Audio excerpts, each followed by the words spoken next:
soit un circuit suivant et on nous demande de calculer les courants qui circulent dans les branches.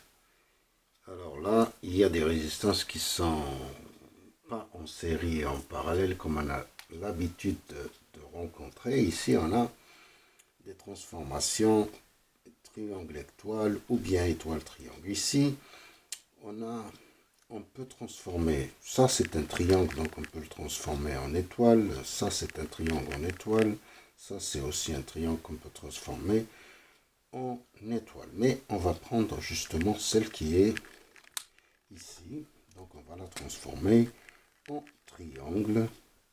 Et je vais vous rappeler les équations justement de toutes ces transformations. Voilà, on va essayer de transformer cette étoile en triangle. On va appeler ça R3', on appellera ça R4', et ça, on l'appellera R5'. Enfin, j'ai déjà fait un film sur les transformations, mais je vous donne les formules. R5, c'est R3, R4 plus R4, R5 plus R5, R3 sur R5. Ça c'est R5', R4', c'est la même chose, c'est le numérateur divisé par R4. Et R3', c'est le numérateur qui est là. On divise par R3. Alors, là, je vous donne les résultats. J'ai déjà fait les calculs. Donc, on a R5' qui est égal à 80 ohms. 80 ohms, on peut 80 ohms. R4', 200 ohms. 200 ohms. Et puis R3', c'est 120 ohms.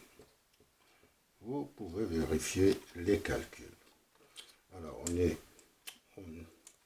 on doit calculer, justement, on doit calculer les courants. La première des choses qu'il faut faire, c'est de calculer la résistance équivalente comme d'habitude. Donc, on passe au circuit suivant.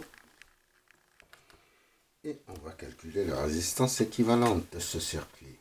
Résistance équivalente, on a donc R1 qui est en parallèle avec R5', c'est la première étape. Puis on a R2 et R4' qui sont en parallèle, c'est la deuxième étape, et qui sont en série, on ajoute.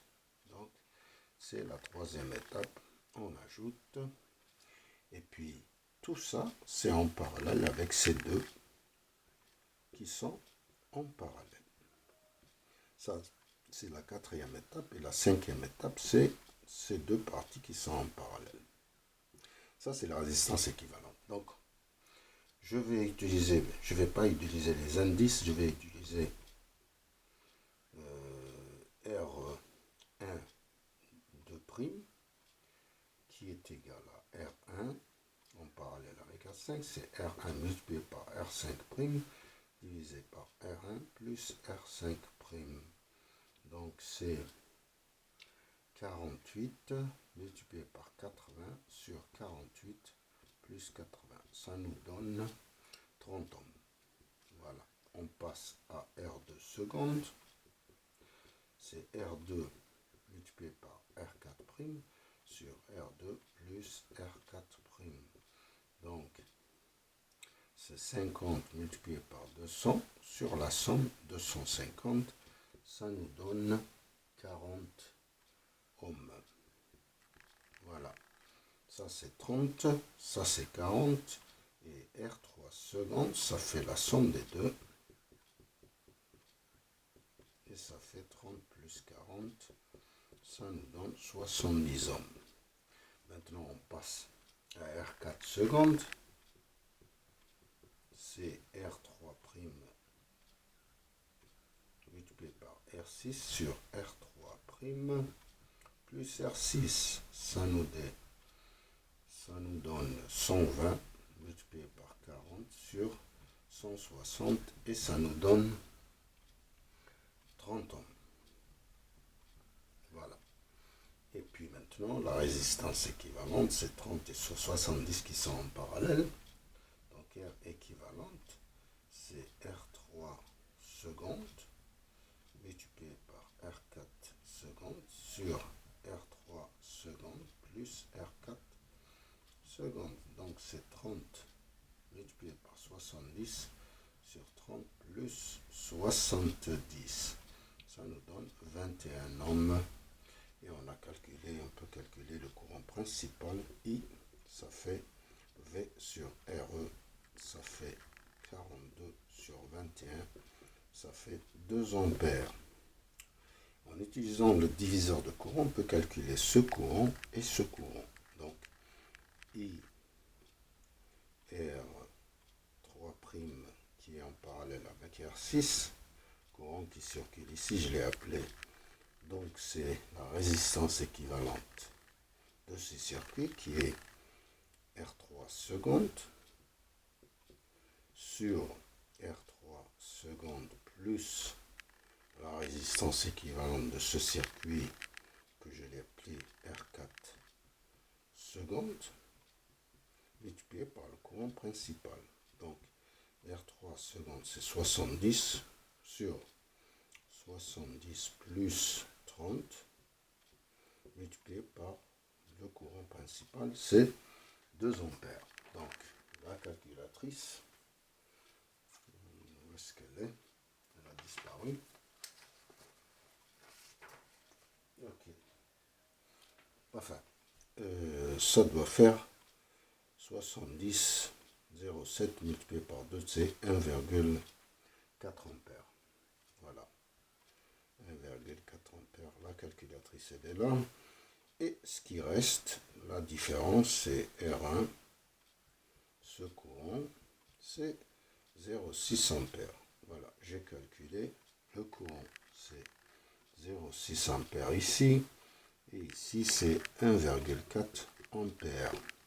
D'ici, je peux calculer le courant qui circule ici, IR3', qui est égal à R6 sur R3' plus R6 multiplié par ce courant que j'ai appelé IR3' en parallèle avec R6. Donc R6 40 sur 120 plus 40, 160 multiplié par 1,4 et ça nous donne IR3', c'est combien? 0,35. 0,35 ampères. Et la différence IR6, ça doit faire la différence, donc c'est 1,05 ampères. Voilà. Donc je peux écrire qu'ici on a 1,035 et ici on a 1,05 ampères. Voilà, on peut calculer maintenant le courant qui circule ici, puisqu'on a IR1 et puis IR5'. IR1 c'est R5' sur R1 plus R5' multiplié par ce courant qui circule ici, donc c'est 0,6. Donc je le calcule, ça doit faire 1, 5' c'est 80 sur 48 plus 80 multiplié par 0,6. IR1 ça doit faire 0,375 ampères et la différence ça doit être IR5', c'est 0,225 ampères. Donc ici 0,225 ampères et ici 0,375 ampères. Maintenant, on va essayer de calculer le courant qui circule IR2 et IR4'. Donc ici c'est R4' sur R2 plus R4' multiplié par le courant. Ce courant c'est 0,6. Donc c'est 200 sur 250 multiplié par 0,6, ça fait 0,48 ampères et ici 0,12 ampères, c'est la différence. Donc ici c'est 0,48 ampères et ici 0,12 ampères. Alors là, il faut retrouver, on va essayer de calculer les courants qui circulent dans R4 et R3 et R5. Je vais écrire tous ces courants que je viens de calculer. Ça, 0,35 ampères.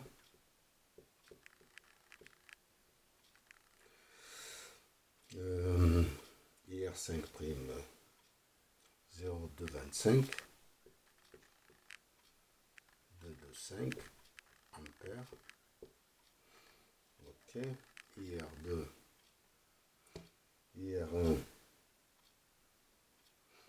voilà, je vais écrire IR1 0,375 ampères. Voilà, I2 qui circule ici, c'est R4', je l'ai ou je n'ai pas, 0,12 ampères. IR2 c'est 0,48 ampères. Ok, j'ai tout écrit. R6 c'est 1,05 ampères. Voilà, j'ai tous les courants. Maintenant je pourrais calculer les courants qui circulent dans R4. Voilà. Donc si j'ai 0,35, 0,25 ici, le courant qui circule ici, c'est la somme de ces trois, donc c'est 1,625 ampères. Ok, plus ça devrait donner 2 ampères. Donc ici, le courant qui circule, c'est la somme des deux, je pense. 0,575, donc on vient de le calculer. Ampères. Et puis ici, il circule 0,35. Ici, 1,05. Ok. Ici circule 0,12 ampères. Au fait, ici, il va circuler. Ici, il va circuler 0,25, 0,48. Ici, ça circule 0,25, 0. Ce qui nous reste, c'est que le courant ici, c'est 0,575 ampères. Et ici, le courant qui doit circuler ici, c'est 0,47 ampères. 0,47, ce qui nous reste, c'est 0,105 dans R3. 0,105 ampères. Voilà, on a tout calculé. J'espère que je ne me suis pas trompé et je vous remercie.